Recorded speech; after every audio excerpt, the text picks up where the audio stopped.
On this week's episode, we're talking about absences from work. I have 2 student questions on this topic, and so we'll talk about how to request days off from work and the types of absences that would require a special excusal note. It's the week of February 17th through the 20th, and this is the QC Step podcast.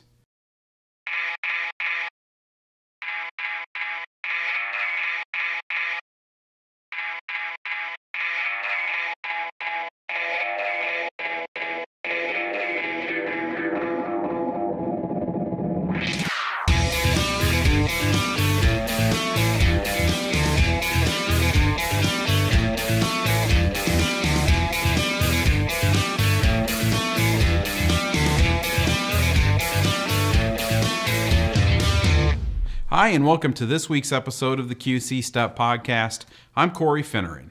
We've got a quicker episode for you this week, and I'm lumping 2 student questions together because they're on similar topics.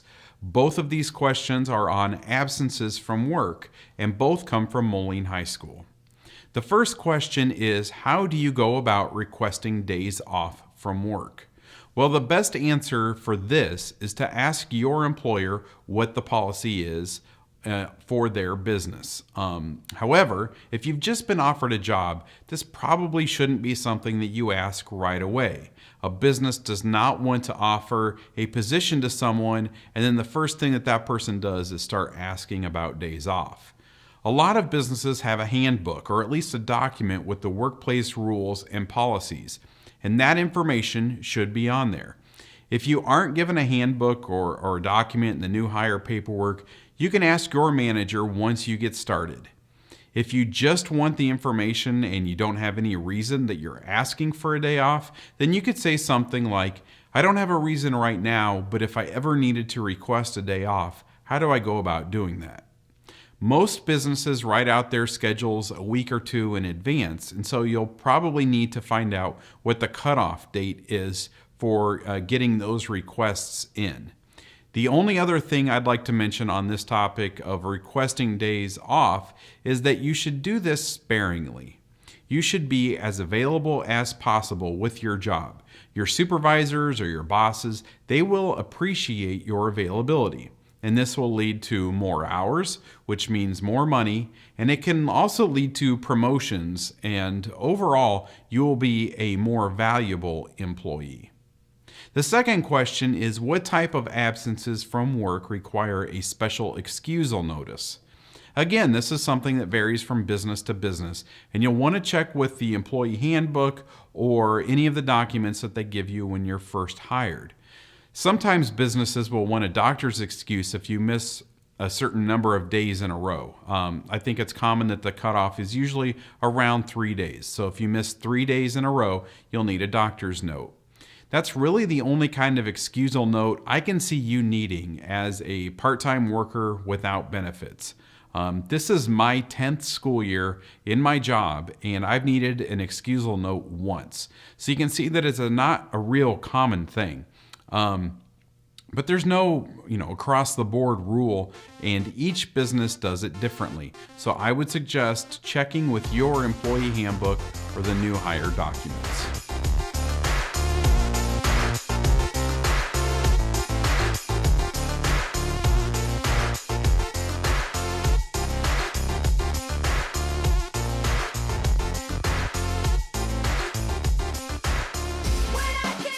If you would like to hear your questions answered here on the QC Step podcast, you can submit your employment questions at qcstep.com. You can click on this image on the right side of the page, and it will take you to this form. So thanks to those 2 students for sending in questions for this episode. I put out a pretty strong request for questions a few weeks ago, and I got 9 questions sent to me. Last week we covered what you should do if you forget what to say during an interview. This week we discussed 2 more, and so I will continue working through those submitted questions over the next handful of episodes. We have some interesting topics coming up because of those questions. Next week I will discuss these 2 questions that are also similar and they're related and they're both from students. One of them is, how do you inform your boss that you plan to quit because you found a new job? And the other one is, how do you professionally leave a job when you have a better opportunity? Those are almost the same question. They came from different schools. And so that tells me that you guys are really wondering about specific topics. And that should tell you that even if you have a question, and you're kind of nervous about asking it, that right there tells you that there are other students in other schools, probably even in your classroom, that have the same questions. So don't hesitate to send in those questions. So we will discuss those two questions next week on the QC Step podcast.